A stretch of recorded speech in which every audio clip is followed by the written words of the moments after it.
My name is Amanda Arneill, and today we are going to be talking about the 5 fixes for brush lettering. I am a hand lettering artist and a teacher, and one of the things that I talk about a lot in my masterclass is how to fix your hand lettering, because you've already started, but there are definitely some things that you can improve. Let's look at the first thing that you need to look at with your hand lettering in order to make it the best that it can be. The very first thing and the most important thing anytime you are writing anything, whether it be lettering or just your grocery list, is legibility. If you can't read it, if someone else can't read it, then it is illegible, which means that it is not something people are going to read. And it's not because they don't want to, it's because they can't. Let's take a look at a few words and look at issues that might affect legibility. Say that you've written the word letter and you cross your T's and suddenly you have crossed over a letter that is not actually a T. This is a common issue for legibility. It means that you have accidentally made one letter look like a different letter. Another common thing that I see is an S that is wide open. Rather than bringing your S body nice and close, when you leave it open like that, it also leaves the letter open to interpretation, which means that it doesn't always get read as an S. One other common example is the idea of W's and U's and M's and N's, and making sure that each of those have their specific ending, which means that your W does not just become your U, which becomes your M and your N. You want to make sure that there is very obvious delineation and marks between the two, which means that your W needs to have its finishing mark. Just that little tail can make all the difference. Or your U needs to have space before your next letter begins. Those little things are very important in maintaining legibility. My number one tip for legibility is that before you ink a piece, or right after you ink it if you are not too sure, or even if you are, get someone else to take a look at it. Don't tell them what it says, have them look at it, and if they are questioning any of the letters or the words, then you want to go in and clarify the legibility. Look for cross strokes on letters that shouldn't be crossed, open letters, or letters that are a little bit confusing as to where they might start or end. Those are quick ways to increase your legibility. And get someone else to look at it. Another pair of eyes is the best trick that you've got for ensuring legibility in your piece. Fix number 2 is to watch out for letters that might be touching. It can be really easy to have uneven spacing between your letters, and that spacing can even go so far as to have letters touching. Not only is that going to affect legibility, which was fix number 1, but it also just makes the word look messy. As you're writing, try to ensure that no letters are touching and they all have space to breathe. Not only will that make your lettering look much neater and cleaner, but it will also increase the legibility. 2 fixes in 1. Fix number 3 is very much related to the first 2, and that is uneven spacing. Especially when you're starting out, it's very easy to have spacing between letters that is uneven, meaning that some letters are further apart, some are closer together, and then even the spacing within the letter, or this recovery upstroke, can be squished much too closely together, and that makes the word overall look uneven. When you are doing your letters, you always want to make sure that you have what I call the lead-in stroke to your next letter and that it is evenly spaced apart. That way, each one of your letters will be the same distance away from the last, and your spacing will be much more consistent. One other thing that can definitely help with your spacing is to ensure that you are stopping after each letter. If you want to do it as one continuous stroke, it's very likely that you're going to have spacing issues. So make sure that you do one letter, do your stroke for the next letter, and then lift your pen before going on and placing the next letter. If you think of it as placing your next letter, you can be much more strategic about the way that they are spaced. Fix number 4 is the angle of your letters. It is so easy to have one or more letters hit a different angle. And that can be especially easy with your letters that go below the baseline or come up above the center line.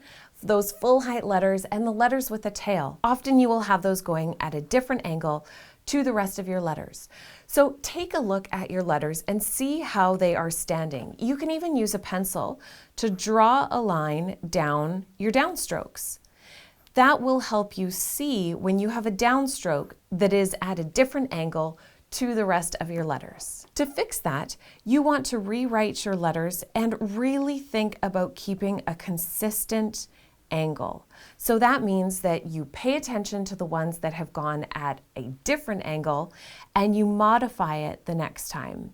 It might feel a little bit weird as you're doing it. It might feel unnatural because you've gotten into the habit of doing a letter at a specific angle, but overall it will make your piece look so much more cohesive if all of your letters are at a consistent angle. And it doesn't need to be completely perfect, but it should be within the range of the other letters within that word, and even more importantly, the angle in a word should be the same as the angle throughout the piece. Fix number 5 is something that doesn't always happen when you're using a small pen, but you see more often when you're using a large pen.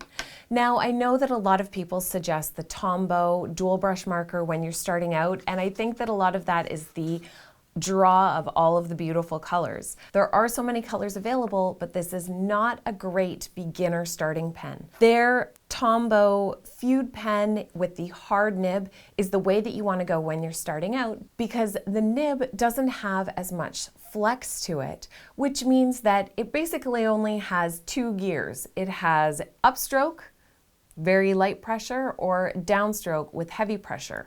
But as you get on to other pens, especially larger pens, you can start to see more variations in those strokes, your upstrokes and your downstrokes. And fix number 5 is to have a consistent downstroke width.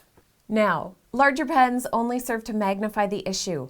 You can see that with full pressure, all the pressure on the pen, you get a super wide line.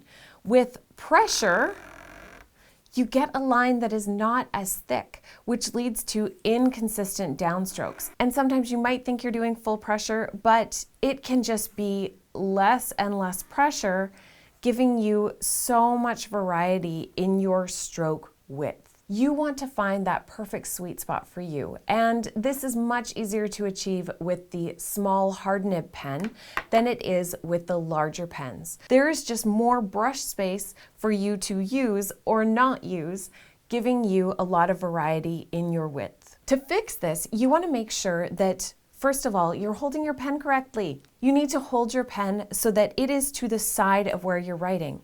If you are down below and trying to do pressure, you're never going to get that thick line. Whereas if your hand is to the side, you're going to maximize the width of your pen line. You also want to ensure that you are using consistent pressure every time you push down. Is it consistent for you to push as hard as possible on the pen?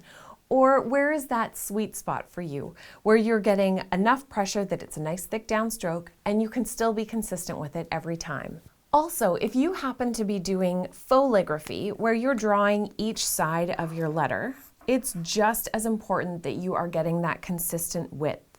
So one thing that I suggest, if you are even semi-comfortable using a brush pen, is to just put those downstrokes in with the brush pen, and you can always go back with your pointed tip and fill in any of those spaces, like at the bottoms of your curve that didn't get filled in. That's one really good way to make sure that you have a consistent downstroke width, because you are using a pen that sets that width for you. Otherwise, after you've finished your word, go back and eyeball it to make sure that the width is the same. Now that you know that it's a really important thing for your piece, you'll be able to keep an eye on it. Also, for letters like D or other ones that have a bowl in them, you don't always need to draw your fauxligraphy line on one side of the line you've already drawn. What I actually like to do is draw a line on both sides That will allow you to maintain spacing, which was one of your fixes. It will allow you to keep the bowl of your D nice and wide open, which helps with legibility. And it will allow you to ensure that the width of your letter remains the same. It just gives you a lot more control over your letter itself. So after you do your foligraphy and you color it in, check your width and don't just compare it to the line before, but compare it to all of the other lines within your word as well to ensure that you are staying very consistent with that downstroke width. Also, don't forget about the width of your upstrokes. You always want those to be consistent as well. So if you have any areas where they are skinnier, often that happens in foligraphy, just go through and thicken those up to make it look consistent and also more realistic like it would with your brush pen. I realized that today was not supposed to be tips about foligraphy, but the more you know, the better off you are. So keep in mind those 5 fixes as you are looking at and creating your lettering.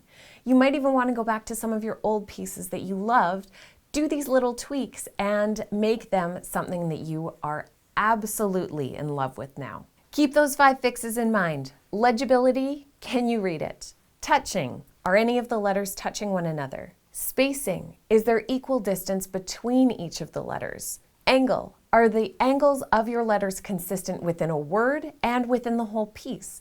And number 5, the width. Is the width of your downstroke consistent as well? That consistency and that clarity through your piece will make the next piece that you create shine. For even more about what pens you should be choosing, or for more brush lettering and art tutorials, make sure that you subscribe to this YouTube channel. You won't get anything other than fantastic content to ensure that your lettering is the very best that it can be. Until next time, happy lettering.